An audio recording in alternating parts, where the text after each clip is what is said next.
En effet, pour se confesser, il y a besoin d'une médiation et surtout d'une discrétion.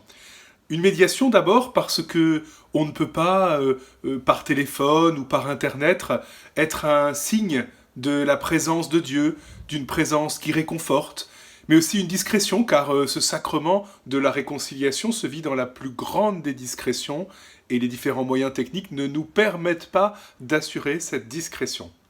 Cependant, il est tout à fait possible de pouvoir vivre déjà par anticipation quelque chose de l'ordre de ce sacrement qui nous conduise déjà à la joie d'être sauvés, à la joie pascale.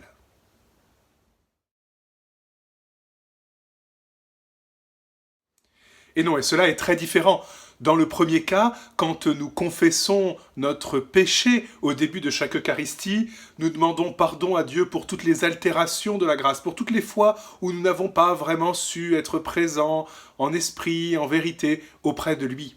Quand nous venons demander le sacrement de la réconciliation, nous venons bien plus demander de retisser le lien qui nous unit à Dieu.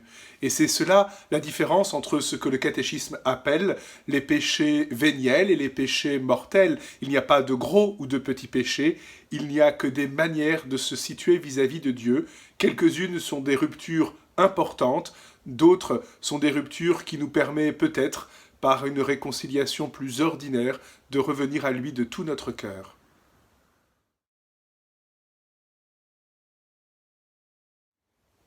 Pour ce carême, il est quand même possible de nous préparer à vivre les fêtes de Pâques. Les 4 paroisses de Poitiers vous proposent un petit document pour revenir à Dieu de tout votre cœur. Mais arrêtons-nous peut-être sur 3 étapes à franchir, 3 étapes simples, mais qu'il nous faut faire les uns et les autres. Première étape, et non des moindres, nous préparer à recevoir le sacrement de la réconciliation. C'est l'étape la plus importante. Souvent d'ailleurs, quand on se prépare vraiment, le sacrement revêt tout son sens, tout son caractère. Comment je me prépare ? D'abord et avant tout en reconnaissant les talents, les dons, tout ce que Dieu m'a donné dans ma vie. Puis, ensuite, en prenant le temps d'écouter la parole de Dieu et de voir comment je n'ai pas répondu à cette parole. Ce beau tableau du Caravage qui est ici montre justement l'appel de Matthieu. Et quand le Christ appelle avec ce doigt créateur, il est dans le schéma de toute la vie chrétienne. Dieu appelle, nous répondons. Et ce second temps que nous sommes invités à vivre, c'est un temps où nous sommes invités à reconnaître que Dieu m'a appelé à une vie plus belle et que ma réponse n'a pas été à la hauteur de ce que Dieu a voulu. Enfin, troisième temps, il faut réfléchir à comment, concrètement, agir pour changer de vie. Si la préparation est une étape nécessaire, indispensable, 2 autres étapes sont importantes à franchir.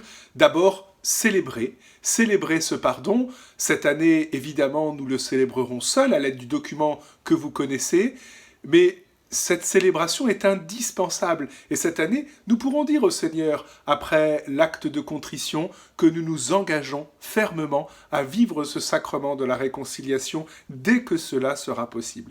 Et puis surtout, la dernière et l'ultime étape, qui est non des moindres, est une étape pour agir, pour changer concrètement de vie, pour ne plus faire comme avant. Si nous nous sommes engagés à être plus attentifs à quelqu'un, nous prenons les moyens ordinaires, concrets, habituels, pour décider en conscience et pour faire des petits pas qui nous ramènent vers le Seigneur.